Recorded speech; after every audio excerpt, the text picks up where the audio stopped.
Bonjour mes frères, mes sœurs dans le Seigneur, que la gloire et l'honneur, la puissance reviennent à celui qui est, qui était et qui vient très bientôt, Jésus-Christ de Nazareth. Je rends grâce au Seigneur Jésus pour ce 15 août 2021. Merci au Seigneur Jésus de nous avoir gardés jusqu'à ce 15 août. Il est merveilleux, notre Seigneur et notre Dieu. Par ce partage, j'aimerais parler à certaines personnes. Et je t'invite à venir écouter, peut-être que cela te concerne. Viens écouter et viens prendre ta part. Et si par rapport à ce que je vais dire, il y a des choses qui te concernent, j'aimerais que tu puisses saisir cette bénédiction-là. Ne la rate pas. S'il y a quelque chose qui te concerne, tu saisis la bénédiction. Et s'il y a un avertissement pour toi aussi, il faut que tu en fasses un sujet de prière. La Bible nous dit que Dieu nous parle tantôt d'une manière, tantôt d'une autre. Dieu nous prévient toujours. La Bible nous dit que rien sur terre n'arrive sans pourtant que l'Éternel ait averti ses serviteurs, les prophètes. Rien n'arrive sur terre sans pourtant que Dieu ait averti ses serviteurs, les prophètes.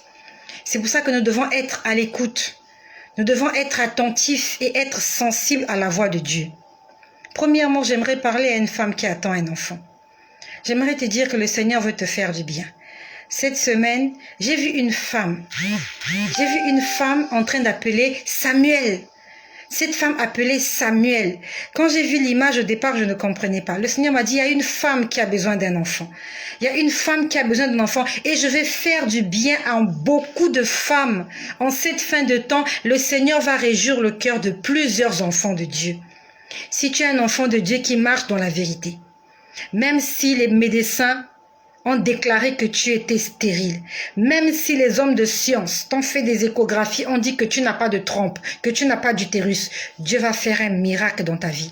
Et je prie maintenant que moi qui ai reçu ce message, que je puisse te transmettre l'onction de la fécondité. J'aimerais que tu tiennes ton ventre. Toi qui as des problèmes de conception et que tu aies la foi. Et je vais déclarer maintenant, au nom puissant de Jésus-Christ, que cette femme qui, comme Anne, est en train d'attendre Samuel, puisse recevoir son Samuel maintenant, sous ma parole en ce 15 août 2021, au nom puissant de Jésus, que cela soit ton partage et que cela te soit fait selon ta foi.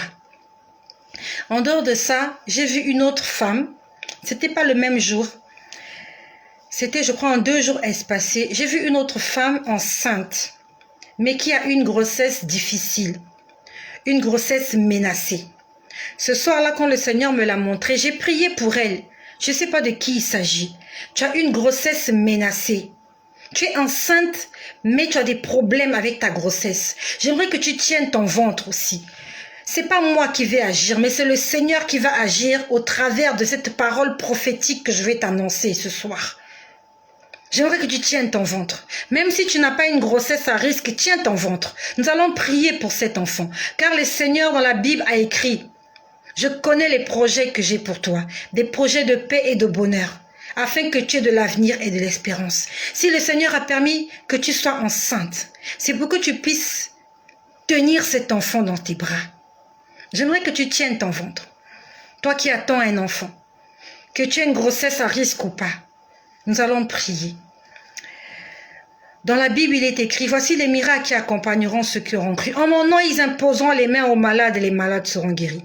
Seigneur, sous ta parole, en ce 15 août 2021, je suis en train de prier pour cette femme qui est enceinte, qui attend un enfant, afin que tu puisses manifester le miracle dans sa vie, que tous ses ennemis soient confondus, que les ennemis de cet enfant soient dans la dispersion au nom de Jésus. Je prie au nom de Jésus que cette grossesse arrive à terme, qu'elle aille à l'hôpital et qu'elle puisse mettre au monde sans difficulté par voix basse. Au nom puissant de Jésus, que cela te soit fait selon ta foi. Amen. Alors maintenant, j'aimerais parler à un couple. Il s'agit d'un couple présidentiel. Et toi qui m'écoutes,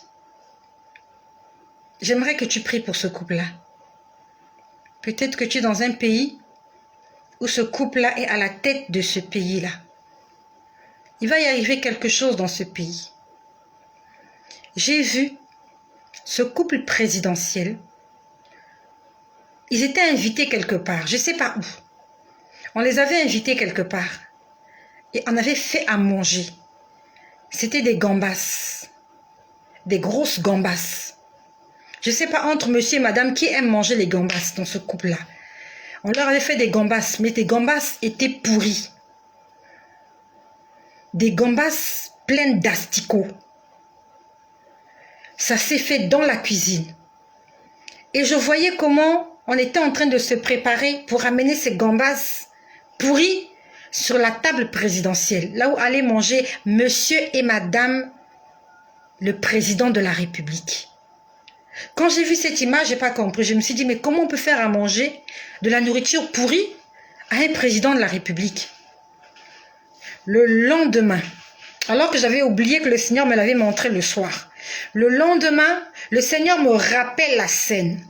Je lui dis, mais Seigneur, je ne comprends pas, qu'est-ce que cela signifie? Alors le Seigneur me montre, non, avant ça, le lendemain avant ça, je n'ai pas encore demandé au Seigneur de m'expliquer. J'avais complètement oublié le lendemain dans l'après-midi. Dans le lendemain dans l'après-midi, je vois un gros poisson. Un gros poisson, un très gros poisson. On a sorti le poisson de l'eau. Et nous savons que lorsque le poisson n'est pas dans l'eau, le poisson il meurt. Un poisson ne peut pas vivre hors de l'eau. On a sorti le poisson dans l'eau. Ça veut dire qu'il va manquer d'oxygène. Finalité, ce poisson finira par mourir si on ne le remet pas très vite dans l'eau. Et je vois comment on est en train d'éventrer le poisson. Je ne sais pas qui a fait ça, mais on a éventré le poisson. Au niveau où il y a la saleté là, vous savez la saleté du poisson qu'on enlève pour nettoyer avant de préparer. On a éventré le poisson. Quand j'ai vu l'image, je me suis dit, mais qu'est-ce que ça signifie un poisson qu'on est en train d'éventrer? Un très gros poisson. C'est à ce moment-là que le Seigneur me rappelle ce qu'il m'a montré la veille concernant ce chef d'État et sa femme. Le Seigneur m'a dit, le gros poisson que tu as vu, c'est ce chef d'État-là qu'on va éventrer. En fait, on ne va pas l'éventrer, on va le tuer. Et on va le tuer en passant par la nourriture. On va l'empoisonner. Ça va se passer dans sa cuisine par des gens qui le connaissent très bien. Et je voyais sa femme, Madame la Présidente. Au lieu d'aller prier Dieu, je l'ai vu aller se prosterner et aller invoquer les morts. Elle est allée invoquer les esprits de mort. Dans la Bible, plus exactement dans le livre d'Ésaïe au chapitre 8. Nous allons lire ce verset-là. J'envoie un message à toutes les personnes. Je sais que tu aimes les défunts. On a tous perdu des gens très chers dans nos vies. On aimerait qu'ils reviennent. On aurait aimé qu'ils soient là. Mais malheureusement pour nous, ils ne reviendront jamais. Je t'invite à ouvrir ta Bible dans le livre d'Ésaïe, au chapitre 8, au verset 19. Il est écrit exactement ceci. Si l'on vous dit, consultez ceux qui évoquent les morts et qui prédisent l'avenir, qui poussent des sifflements. Des sifflements, c'est psss. Tu sais ce que ça signifie? Je sais que tu as déjà prié avec des gens qui font ça. Des sifflements. Ce ne sont pas des sifflements de l'Esprit Saint, c'est le sifflement du serpent. Le serpent dont il est question, c'est le serpent ancien. Le serpent ancien, c'est le diable. Celui-là qui a séduit Ève dans le jardin d'Éden. Et quand il possède quelqu'un, la personne, quand elle prophétise, quand elle est en transe, elle fait kss. Tu as déjà vu ça, je le sais. Qui pousse des sifflements et des soupirs. Des gens qui prophétisent, qui soupirent. On a vu ça, maman prophétesse. Elle soupire, elle siffle comme un cobra. Répondez. Donc si on te consulte, si on vient te voir, si quelqu'un vient te voir, te dire allons consulter ceux qui invoquent les morts, Allons consulter ceux qui prédisent l'avenir. Allons consulter ceux qui poussent des sifflements et des soupirs. Répondez-leur. Un peuple ne consultera-t-il pas son Dieu? Il y a un Dieu qui existe, qui nous écoute et qui répond à nos doléances. Un peuple ne consultera-t-il pas son Dieu? On laisse Dieu, on va consulter les morts. On va consulter ceux qui prédisent l'avenir au nom de Belzébul. Un peuple s'adressera-t-il aux morts en faveur des vivants? Comment un mort peut aider un homme qui est vivant? Lui-même, il a rencontré la mort. La mort l'a vaincu.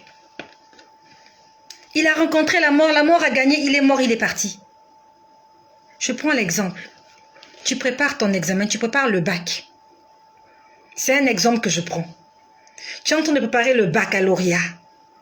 Tu as des lacunes en philosophie. Au lieu d'aller consulter soit ton professeur de philosophie ou quelqu'un qui a déjà eu le baccalauréat et qui a eu une mention bien en philosophie, toi tu vas consulter un redoublant. Quelqu'un qui a redoublé l'année dernière là, il a fait les épreuves, il a échoué. Ça fait même 4 fois qu'il a échoué.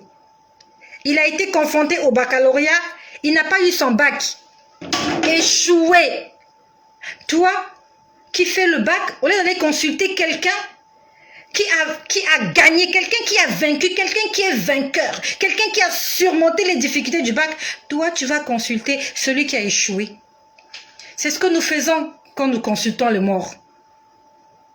Nous allons voir des gens que la mort a battus. La mort les a gagnés. La mort les a mis à terre. Un coup KO. Au lieu qu'on aille voir ceux qui sont vivants, au lieu qu'on aille chercher celui qui a la vie. Et celui qui a la vie s'appelle le chemin, la vérité, Jésus. Au lieu d'aller consulter Jésus, on va consulter les morts. Qu'est-ce qu'un mort va te donner? Je suis une mère, j'ai des enfants. Qu'est-ce que je ferai à mes enfants quand je serai morte que je ne peux pas faire aujourd'hui? Si aujourd'hui je ne peux pas aider mes enfants à faire les devoirs, ce n'est pas quand je serai morte que je viendrai les aider à faire les devoirs. Je suis sûre que tu es d'accord avec moi. Si aujourd'hui ils ont des lacunes, je ne m'occupe pas d'eux. Ce n'est pas quand je serai dans la tombe que je vais sortir tous les soirs pour venir les regarder, les embrasser, les serrer dans mes bras et leur dire je vous aime. Non. Ce sont des choses que nous devons faire quand nous sommes encore vivants. Quand on est mort, c'est terminé. La Bible nous interdit d'invoquer les morts. Dans le livre de Lévitique au chapitre 19. Nous allons lire Lévitique chapitre 19. On a tous fait ces choses-là. Je ne suis pas venue juger qui que ce soit. Moi aussi, j'ai invoqué des morts. J'ai perdu mon père très jeune. Ça m'avait fait très mal au cœur. J'avais le cœur brisé. La perte de mon père était un choc que je ne saurais expliquer. Et ça m'arrivait de pleurer aussi. Et quand je pleurais, je l'appelais. Je voulais qu'il revienne. Je lui disais, mais pourquoi tu es mort? Pourquoi tu es mort? Pourquoi tu ne m'as pas amené? En tant que petite fille, j'étais déjà en train de désobéir à la parole de Dieu. Et nous étions encouragés par nos parents. Nous étions encouragés par les adultes.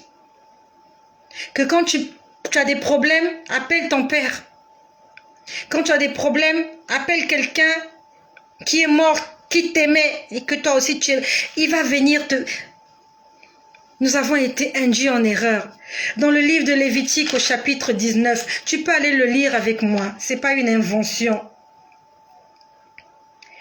Dans le livre de Lévitique au chapitre 19, au verset 31, il est écrit: vous ne vous tournerez point vers ceux qui évoquent les esprits, ni vers les devins, ni les chercher. Faut même pas les chercher. Faut même pas avoir envie d'aller consulter les gens qui vont appeler ceux qui sont morts. Même si tu vas quelque part, chez un prophète, chez une prophétesse, tu entres là et te dis, ah, quand tu es entré ici, là, il y avait l'esprit de ton oncle qui te suivait. Ah, quand tu es entré ici, là, j'ai vu ta mère. C'est de l'abomination. Ne les cherchez point de peur de vous souiller avec eux. Je suis l'Éternel, votre Dieu.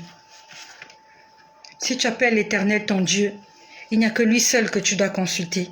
Et j'ai vu cette femme-là, cette femme de chef d'État, aller consulter les esprits des morts.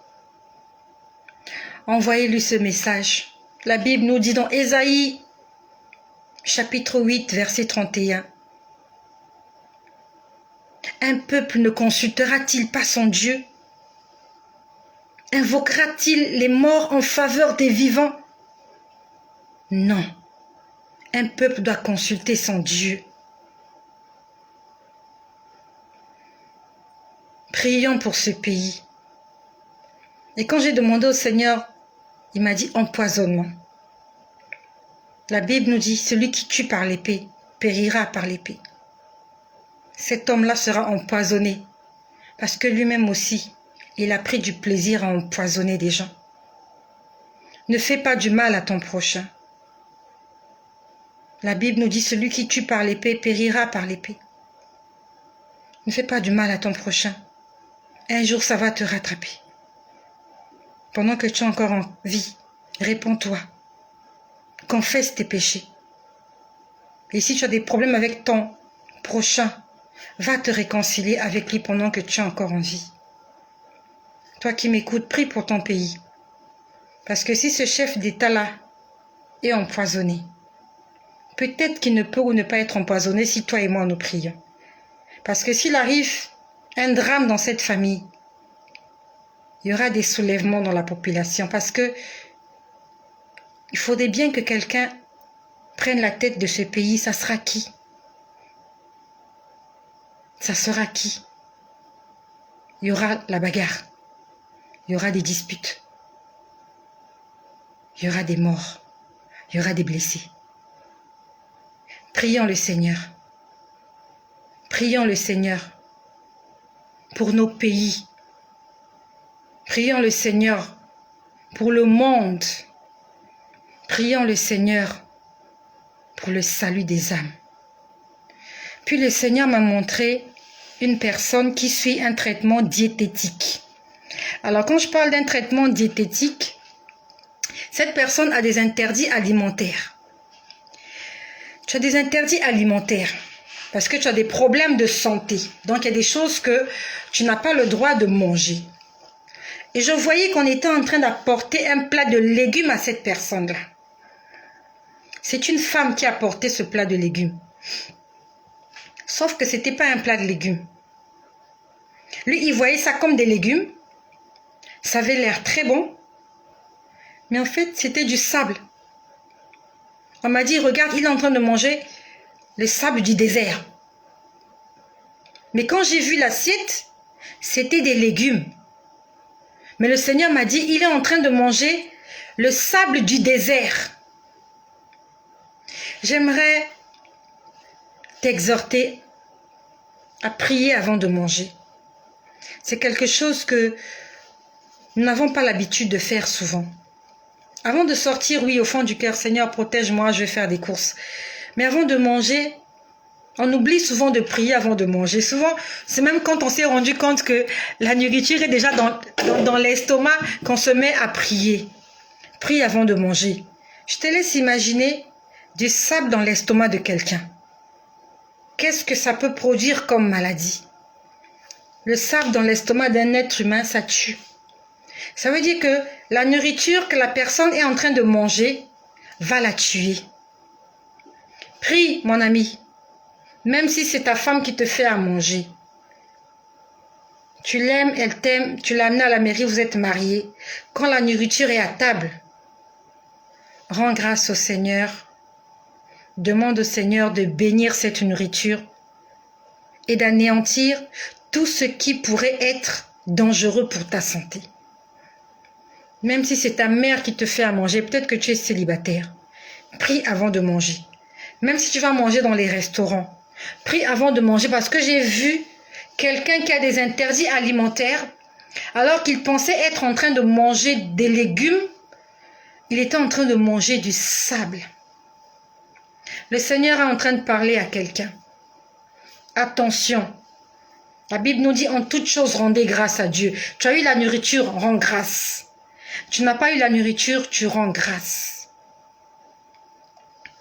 J'aimerais encore parler à quelqu'un d'autre. J'aimerais parler à quelqu'un qui fait les arts martiaux. Ce que je devais dire là, je l'ai vu hier dans l'après-midi. Le Seigneur m'a montré quelqu'un qui fait les arts martiaux et qui aime ce qu'il fait. Tu es attaché aux arts martiaux. Pour ceux qui ne connaissent pas les arts martiaux, c'est le karaté, le judo, taekwondo, aïkido, je sais pas, voilà. Tu aimes les arts martiaux. Le Seigneur me dit attention. Il ne faut pas que tu fasses de ce sport-là ton Dieu, ta passion.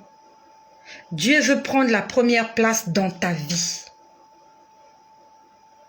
Dieu veut être le premier dans ta vie. Attention à ton sport, c'est pas mauvais. La Bible nous dit que l'exercice physique, c'est pas mauvais, mais ça sert à peu de choses. C'est pas mauvais, c'est important, mais ça sert à peu de choses. Vaut mieux muscler son âme. Vaut mieux entretenir son âme. Parce que ce n'est pas le corps charnel qui va comparaître devant le Seigneur. C'est ton âme. Qu'as-tu fait de ton âme? Que fais-tu de ton âme? Que fais-tu de ton être intérieur? Est-ce que tu le nourris? Est-ce que tu en prends soin? Est-ce que tu t'en occupes? Ou tu t'occupes juste de la parure extérieure de cette tente-là qui va un jour être jetée à la poussière? Qui va repartir à la poussière dont elle a été tirée? Prends soin de ton âme. Parce que j'ai vu ce pratiquant d'art martial,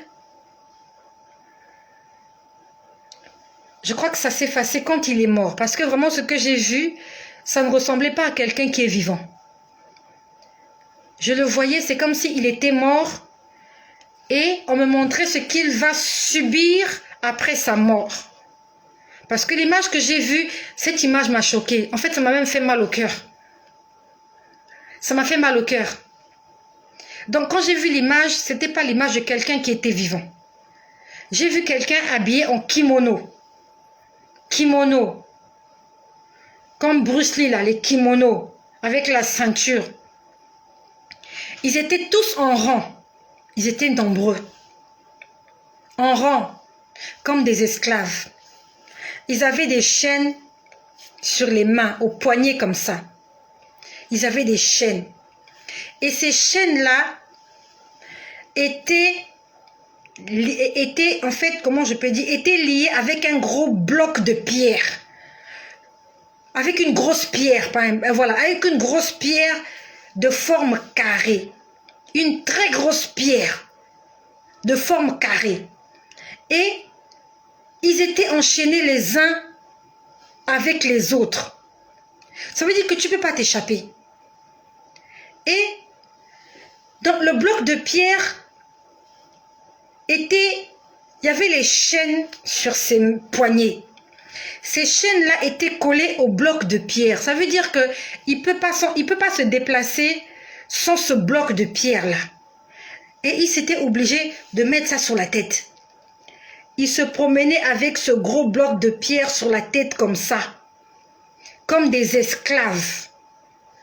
Il avait son kimono. Mais quand il est mort, il s'est retrouvé dans un endroit où il était en train de marcher en rang, les uns derrière les autres, enchaînés comme des esclaves. Alors que sur terre, il tapait les gens. Sur terre, on l'applaudissait.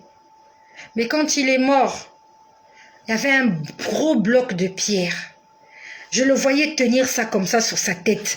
Il marchait comme ça là. Tous, ils avaient des blocs de pierre sur leur tête. Tous. Et ils étaient tous habillés en kimono. Tous sans exception. Le Seigneur est en train de te prévenir. La Bible nous dit, fais de l'Éternel tes délices. Les délices, ça veut dire ce que tu aimes. Fais de l'Éternel ton bonbon. Fais de l'Éternel la chose que tu aimes de tout ton cœur. Il ne faut pas que cette chose-là devienne ton idole. Sinon, tu vas passer ton éternité en train de faire cette chose que tu aimais faire sur la terre, mais ça ne sera plus une joie pour toi, ça sera de la torture. Parce que tu vas le faire sans arrêt. Tu vas le faire sans arrêt. Une fois, je vous ai rendu témoignage de quelque chose que j'avais vu un soir. Il y a même quelqu'un qui avait fait un commentaire pour dire « Ma sœur, arrête de mentir. C'est pas du mensonge. » Ce soir-là, quand le Seigneur est venu me prendre, me ravir en esprit, j'appelle ça me ravir en esprit, parce que j'ai l'impression que je suis plus sur terre. C'est comme si je suis ailleurs. C'est comme si on veut me prendre et on m'emmène pour voir des choses. Pas voyage astral, pas les histoires qu'on parle, voyage astral, non. Les voyages astrales, ceux qui font ça là, je ne sais pas comment ils font ça. Moi, quand ça se passe, c'est indépendamment de ma volonté. C'est le Seigneur lui-même, il vient, il me prend, il m'emmène quelque part, soit pour que je fasse quelque chose ou pour qu'il me montre quelque chose. Et j'ai déjà dit ça ici sur cette chaîne. Ça s'est passé un soir quand j'étais en train de prier. Je me suis d'abord retrouvée au ciel. J'ai vu un gros lion. J'ai vu des belles choses. J'ai vu des vieillards. Puis après, je me suis éloignée. Je me suis retrouvée dans un endroit comme une grotte. J'étais accompagnée de quelqu'un. Cette personne était à ma gauche. Ses pieds ne touchaient pas le sol. Et la lumière de cette personne-là éclairait l'endroit. Pas une grotte, comme une fosse, voilà, une fosse. C'était comme un trou, un grand trou. Les parois de cette fosse étaient rocheuses. En fait, c'était de la pierre. Je pouvais voir des houes, des pêches, des pioches. C'est comme si les gens travaillent. Ça ressemblait à une mine. C'est comme si on demande aux gens de casser des pierres. Et ce jour-là, j'ai vu quelqu'un en train de danser sans s'arrêter. Il dansait sans s'arrêter. Et c'est quand j'ai dit cette chose-là qu'il y a quelqu'un qui a fait un commentaire pour dire « Ma sœur, arrête de mentir. C'est pas du mensonge. » Ça, c'est ma main gauche. Là où il y a l'alliance. Ça, c'est ma main droite. Je lève ma main droite. Je prends le ciel à témoin. Je prends Dieu à témoin. Je prends les anges à témoin. Que ce que je vous dis, c'est la vérité. Je n'ai pas intérêt à venir vous mentir. Si quelqu'un t'a dit que l'enfer n'existe pas, il t'a menti. Si quelqu'un t'a dit que le ciel n'existe pas, il t'a menti. Si quelqu'un t'a dit que si tu continues de pécher, tu vas aller au ciel, il t'a superbement menti. Si quelqu'un t'a dit que quand tu vas mourir, c'est terminé, tu vas disparaître comme de la fumée, c'est du mensonge. Ce soir-là, j'ai vu certaines catégories de personnes. Et parmi les personnes que j'ai vues, il y avait Michael Jackson. Fais le commentaire comme tu veux. Dis ce que tu veux. Un jour, Dieu nous donnera raison. Un jour, Dieu nous donnera raison. Si j'ai raison, le Seigneur me justifiera. Si j'ai tort, il me condamnera. J'ai vu un squelette en train de danser. Je n'ai pas retenu son visage. Je n'ai pas reconnu parce que il était squelettique. C'est comme si un squelette cramé. Vous sentez, c'est comme s'il a été cramé. Quand j'ai vu, il venait là, il ne s'arrêtait pas de bouger. Et le Seigneur a zoomé l'image. Parce que les gens qui étaient à cet endroit, ils étaient tous squelettiques. Donc, il n'y avait pas de distinction entre les hommes et les femmes. C'était juste des squelettes, des âmes humaines squelettiques. Pourquoi squelettiques? Parce qu'ils n'ont pas nourri leur âme. La Bible nous dit que l'homme ne vivra pas de pain seulement, mais aussi de la parole de Dieu. La parole de Dieu nourrit. Quand tu lis la Bible, tu nourris ton âme. Quand tu écoutes la parole de Dieu, tu nourris ton âme. Quand tu pries, tu nourris ton âme. Quand tu loues le Seigneur, tu nourris ton âme. Tu es en train de donner à manger à ton âme. L'âme ne mange pas le pain. L'âme ne mange pas les hamburgers. L'âme ne boit pas du coca. L'âme se nourrit de la parole de Dieu. Ça veut dire que si de ton vivant, tu n'as pas nourri ton âme est maigre. Elle est maigre comme une personne qui souffre de malnutrition. Et quand je parle de ces choses, je sais de quoi je parle. Une fois, le Seigneur m'a montré mon âme. Quand il est venu me convertir, il m'a montré mon âme, à quoi ressemblait mon âme. J'ai pas amené mon classeur, j'allais vous montrer encore cette image. J'étais vieille, maigre, moche et bossue. Quand j'ai vu l'image, il m'a dit, regarde cette femme-là, est-ce que tu la connais? Je dis, je la connais pas. Il a dit, regarde-la bien, est-ce que tu la connais? Je vois une femme comme un zombie, avec des cheveux longs mais très mal entretenus, comme des cheveux de folle, avec un visage de zombie, maigre, vieille, laide et bossue.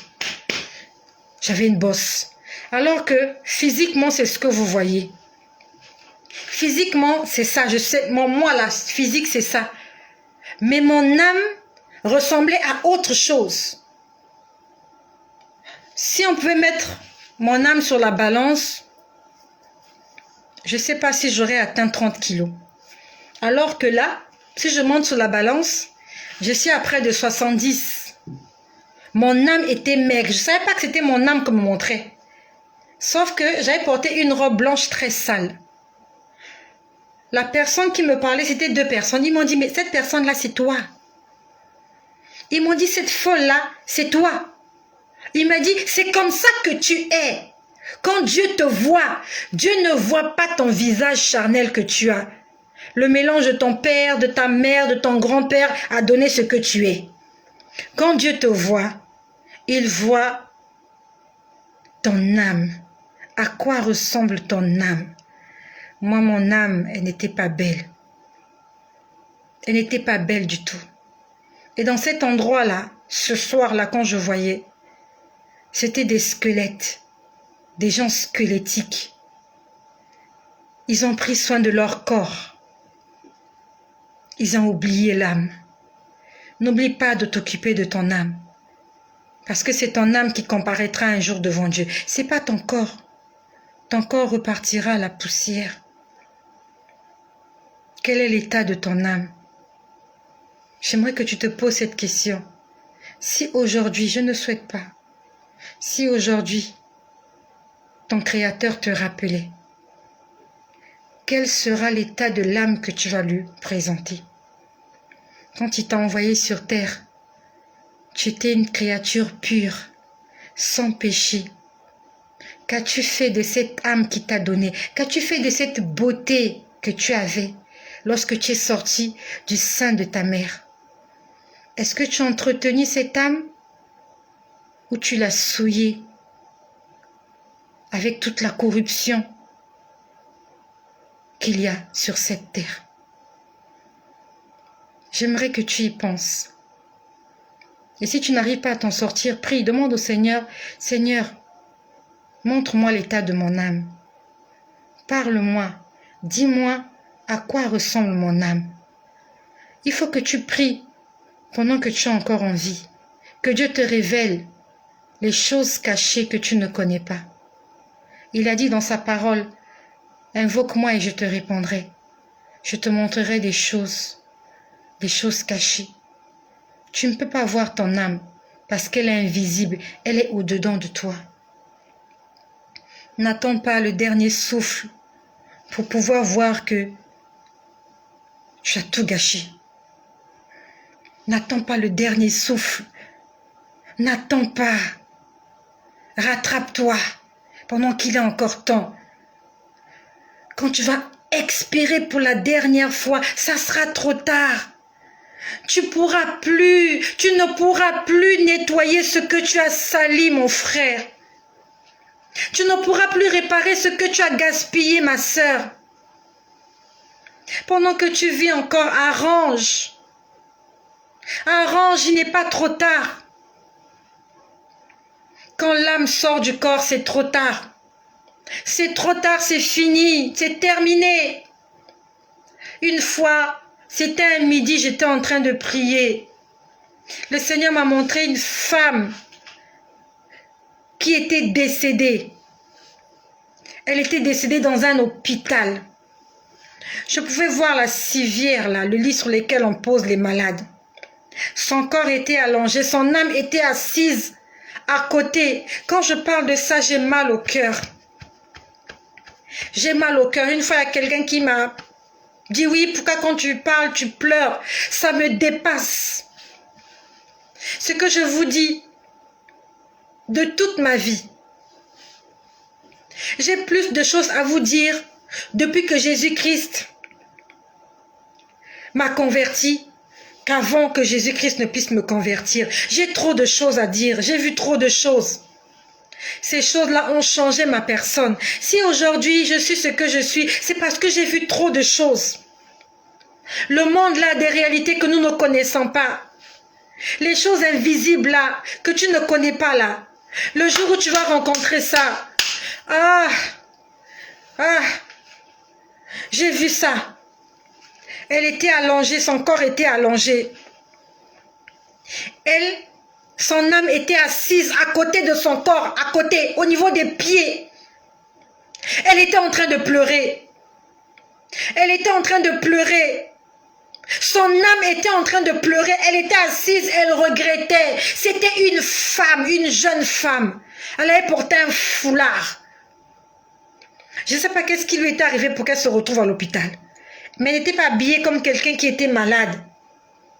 Elle était habillée normalement. Donc c'est comme si il y a eu un accident, je ne sais pas, il y a eu quelque chose et on l'a amenée à l'hôpital et elle a rendu l'âme. Elle était assise à côté de son corps, au niveau des pieds.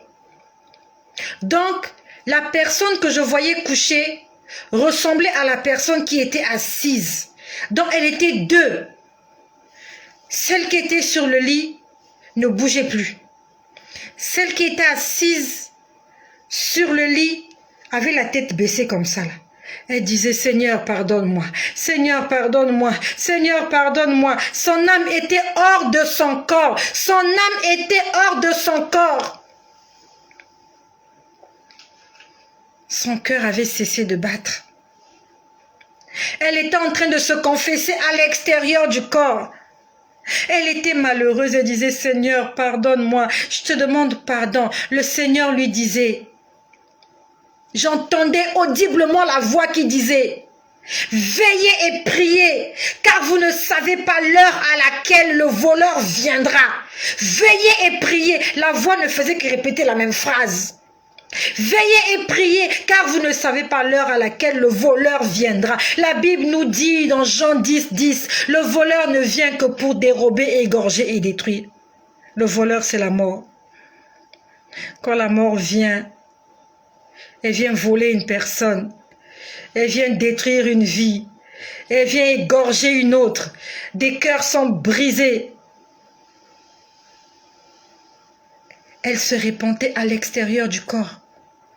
Et c'est comme si on lui disait c'était trop tard. Elle pleurait. Elle disait, Seigneur, pardonne-moi. Seigneur, pardonne-moi. Elle ne savait pas où aller. Elle était assise au pied de son corps. J'ai pas vu d'ange à côté d'elle. Il n'y a pas un ange qui est venu la chercher. Je n'ai vu personne à côté d'elle. Elle était seule. J'aimerais que tu te mettes à la place de cette femme-là. Si c'était toi, que tu te rendes compte que tu n'es plus dans ton corps, Tu n'es plus maître de toi. Tu ne peux plus bouger. Tu ne peux plus rien faire. Tu es devenu deux. Tu réalises. Au départ, tu es un peu bête parce que tu ne comprends pas ce qui se passe. Excusez-moi l'expression. Tu es un peu perdu. Tu dis, mais qu'est-ce qui se passe? Je suis devenue plus légère. Je suis deux. Je traverse les murs. Qu'est-ce qu'il y a? Il y a une petite voix qui te dira au fond de toi, tu es mort. Tu es morte, ma sœur. Tu es mort, mon frère, c'est fini. Et ce mot-là, ça fait mal au cœur. Tu es mort. Tu dis, ah, je suis mort. Comment je suis mort? Et tu vois des gens venir autour de ton corps. On te remue, on te fait le bouche à bouche, on te fait des choses, tu ne réagis pas. Tu commences à crier, mais je suis là, ils ne t'entendent pas. La Bible nous dit qu'il n'y a aucun rapport entre les ténèbres et la lumière. Il n'y a aucun rapport entre les morts et les vivants. Quand tu es mort, les vivants ne t'entendent plus. Tu vas crier, ils ne t'entendent plus. Toi, tu les vois, eux, ils ne te voient plus. Ils vont se mettre à pleurer. Ils vont se mettre à pleurer. Ils vont se mettre à pleurer. Tu vas leur dire, je suis là. D'autres vont dire, amenez-la à la morgue. Tu vas dire, non, ne m'amenez pas à la morgue, je suis là. Ils vont pas t'écouter. Ils vont t'emmener à la morgue, ma sœur. Et quand ton corps sera congelé, c'est fini. Comment tu peux vivre dans un corps congelé?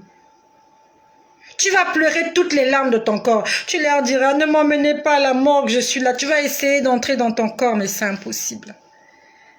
Si on pouvait entrer dans son corps, tous ceux qui sont morts là ne seraient pas morts. Ils allaient revenir entrer. Ça veut dire que c'est impossible de revenir.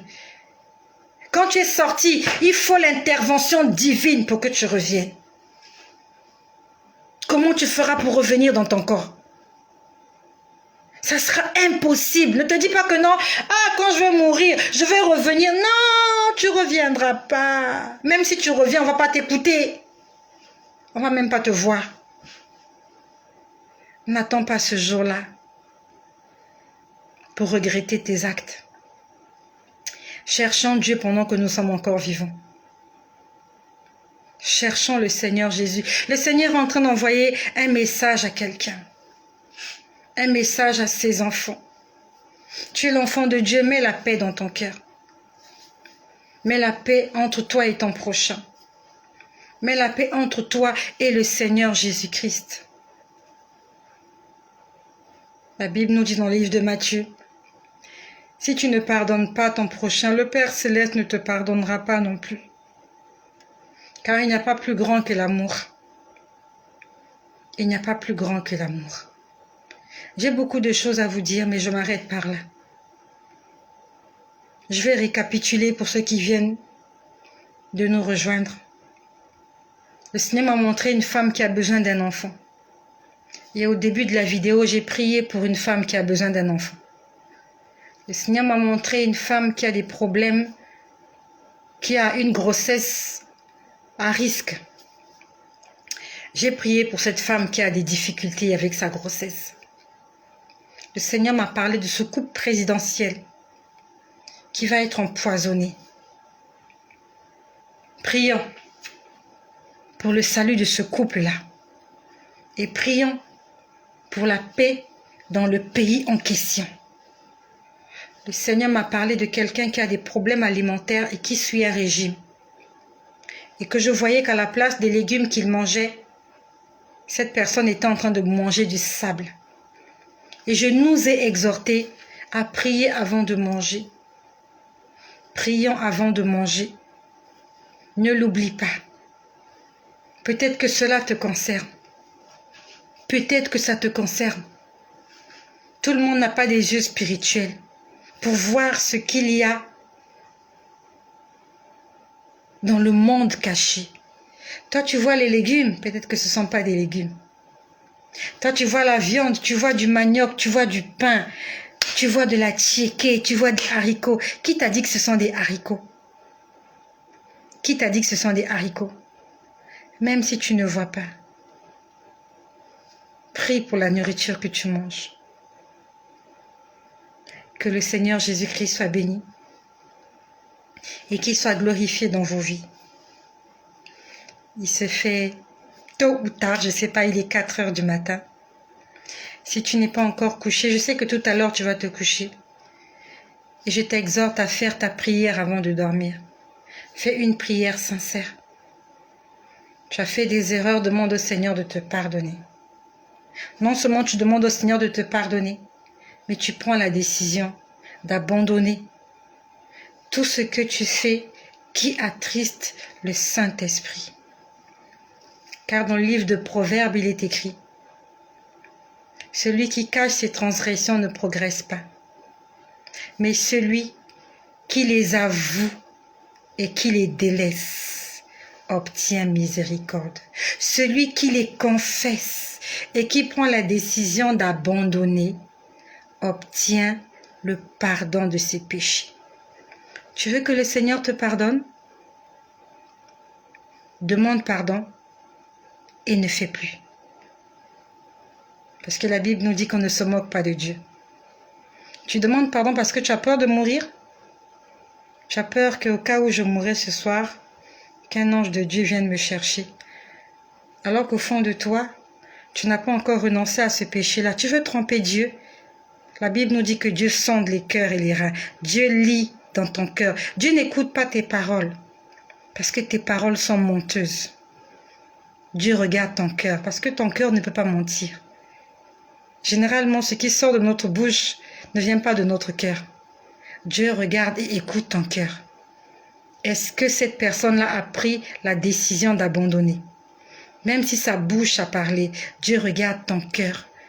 Comme il est écrit, « Ce peuple m'honore des lèvres, mais son cœur est éloigné de moi. » Est-ce que tu confesses Dieu seulement avec ta bouche et ton cœur est éloigné de lui? On ne se moque pas de Dieu. Ce qu'un homme aura sémé, il le moissonnera. Sémons des graines qui produisent du fruit digne de la repentance. Soyez bénis chez vous. Et n'oubliez pas qu'il y a quelqu'un quelque part qui a besoin d'être béni comme toi. Il y a juste un bouton sur ta gauche, c'est écrit « Partager ». Clique dessus, s'il te plaît, afin de sauver une âme. Comme il est écrit dans le livre de Matthieu, au chapitre 28, au verset 19. Nous avons reçu une recommandation. Allez et faites de toutes les nations des disciples. Utilisons Internet pour prêcher l'Évangile, pour annoncer le salut en Jésus-Christ, pour annoncer le retour du Seigneur et pour sauver le maximum d'âmes possible. Clique sur ce bouton afin que quelqu'un quelque part se confesse ce soir avant qu'il ne soit trop tard. Que le nom de notre Seigneur Jésus-Christ soit glorifié.